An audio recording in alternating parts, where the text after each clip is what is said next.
The ground shakes. A low roar rises from deep within the earth. Moments later, molten rock breaks through the surface, spilling into the night. From calm mountainside to blazing crater, a volcano has awakened. This is not a scene from fiction. It's the natural process of a planet still alive beneath our feet. Today, we explore the moment lava begins its rush and the science behind Earth's fiery breath. Volcanoes are openings in Earth's crust, where molten rock, called magma, reaches the surface. They form where tectonic plates, large sections of Earth's outer shell, move apart or collide. When these plates shift, pressure builds in underground magma chambers. Eventually, the pressure becomes too great, forcing magma upward through cracks. When it reaches open air, it becomes lava. The process releases gases, heat, and ash. Some eruptions are explosive. Others produce slow, steady flows. Volcanic activity occurs on every continent. Many volcanoes are part of the Pacific Ring of Fire, a zone known for frequent earthquakes and eruptions. Hundreds of millions of people live within reach of active or dormant volcanoes. Scientists monitor these sites using instruments that detect movement, gas emissions, and temperature changes.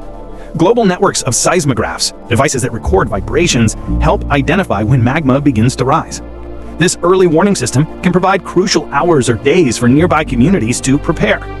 But even with monitoring, the exact timing of eruptions is difficult to predict.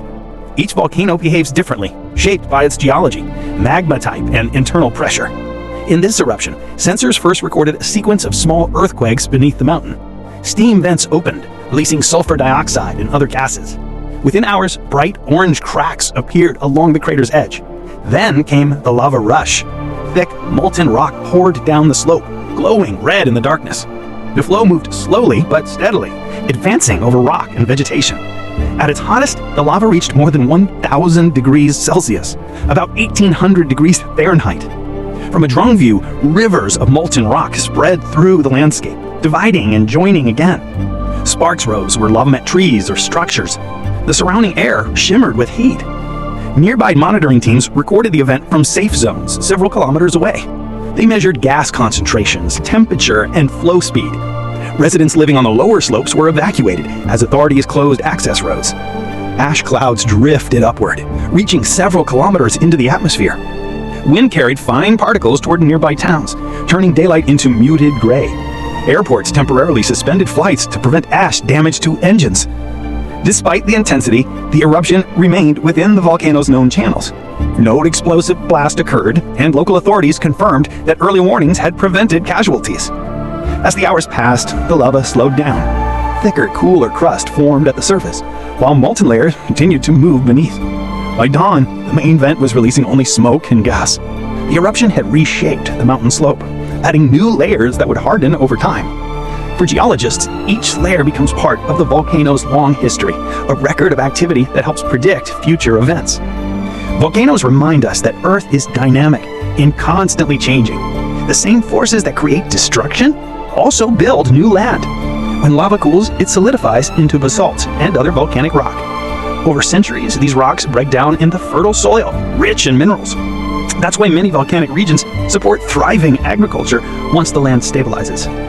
Studying eruptions also helps improve global safety.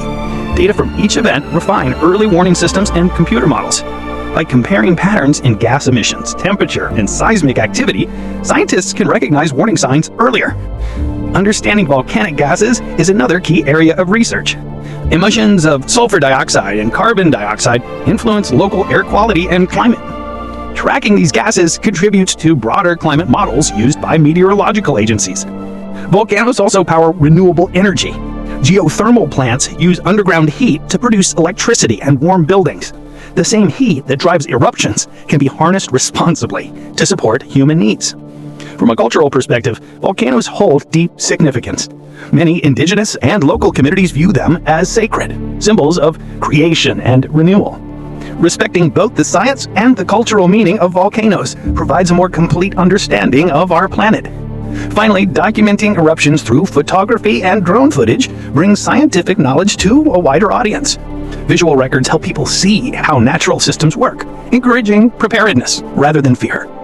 When a volcano awakens, it displays Earth's raw energy in motion. The lava rush is more than a visual spectacle. It's evidence of a living planet reshaping itself. Each eruption tells a story of balance between destruction and creation.